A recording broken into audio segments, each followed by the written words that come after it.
Dans cette vidéo, on va voir comment calculer une longueur à l'aide du théorème de Thalès dans la configuration des triangles emboîtés. D'abord, il faut apprendre à reconnaître qu'on est dans une configuration de Thalès.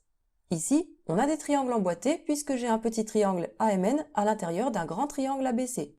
Et j'ai également des côtés qui ont l'air parallèles. Il faudra vérifier dans l'énoncé que c'est écrit quelque part. Il existe une autre configuration sous forme de papillon, mais vous verrez ça plus tard.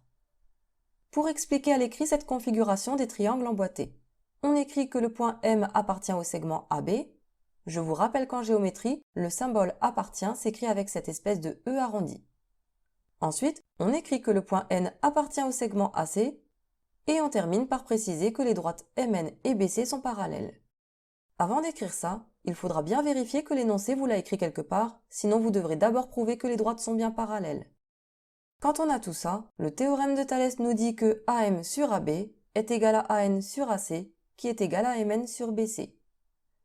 Je vous ai déjà expliqué dans la vidéo précédente comment écrire ces égalités de rapport de longueur, et je vais vous le réexpliquer dans l'exemple qu'on va faire. Nous y voilà. On me donne une figure et on me donne des longueurs en me demandant ensuite de calculer FE et IT. Déjà, on ne peut pas réfléchir convenablement sur une figure si on n'a pas toutes les informations dessus. J'écris donc dans une autre couleur les longueurs qu'on m'a données. L'intérêt de prendre une autre couleur, c'est de pouvoir voir la figure sans être gêné par les écritures qu'on a ajoutées. Ensuite, dans une autre couleur, je mets aussi les longueurs que je cherche. On me demande de calculer des longueurs dans une figure où il y a des triangles emboîtés, donc je pense immédiatement au théorème de Thalès. Mais avant d'écrire les rapports égaux, il faut écrire qu'on est bien dans une configuration de Thalès et qu'on peut alors utiliser ce théorème. J'écris donc une première étoile pour mon on sait que. J'écris que j'ai un point R sur le segment FI et un point E qui appartient au segment FT. Et je n'oublie surtout pas de vérifier que j'ai bien des côtés parallèles, car sans ça, on ne peut pas appliquer le théorème de Thalès. L'énoncé nous dit que RE et IT sont parallèles, donc je l'écris. Et ça y est, j'ai tout vérifié, on peut alors appliquer le théorème, mais je dois écrire que je l'utilise. Je mets une deuxième étoile pour mon raisonnement, et j'écris OR, d'après le théorème de Thalès, on a. Et il ne reste plus qu'à écrire les rapports de longueur. Pour cela, on commence par repérer le sommet commun aux deux triangles. Mes deux triangles s'appellent FRE et FIT. C'est donc F le sommet commun, je l'entoure. Dans mes fractions, j'écrirai le petit triangle en haut et le grand en bas. Pour m'aider, je peux écrire au crayon de papier le nom du petit triangle, FRE, et en dessous j'écris le nom du grand triangle, FIT, et je mets ça entre parenthèses car c'est juste une aide pour moi. Et c'est parti, je prépare ma première fraction. Au numérateur, j'écris une longueur du petit triangle FRE qui part du sommet commun F. Il y a FE et FR. J'écris celle que je veux, par exemple FE.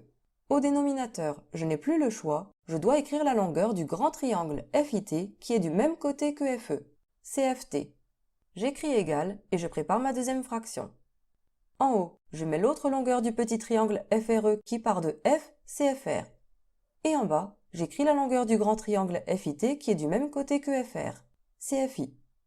Et on termine avec la troisième fraction. En haut, je mets le côté qu'il reste dans le petit triangle FRE, CRE. Et en bas, je mets celle qu'il reste dans le triangle FIT, CIT. On vérifie rapidement qu'on n'a pas fait d'erreur bête. En haut, j'ai mis le triangle FRE, donc il ne doit y avoir que les lettres F, R et E. C'est bon. Et en bas, je ne dois avoir que les lettres F, I et T. C'est bon aussi. Maintenant que les rapports de longueur sont tous écrits, je n'ai plus qu'à remplacer toutes les longueurs connues en dessous. FE, on ne la connaît pas, donc je la recopie. FT, c'est 6 cm, donc je remplace FT par 6. Ensuite, FR, c'est 3 cm, je la remplace par 3. Et FI, c'est 4.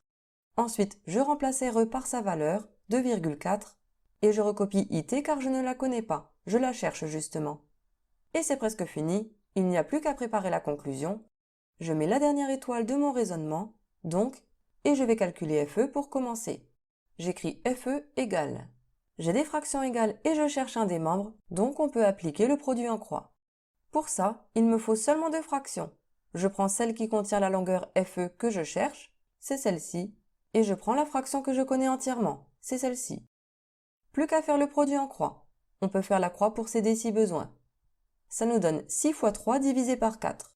On calcule, ça fait 4,5 et on n'oublie pas d'écrire l'unité du résultat. Les longueurs données étaient en centimètres, donc 4,5 cm.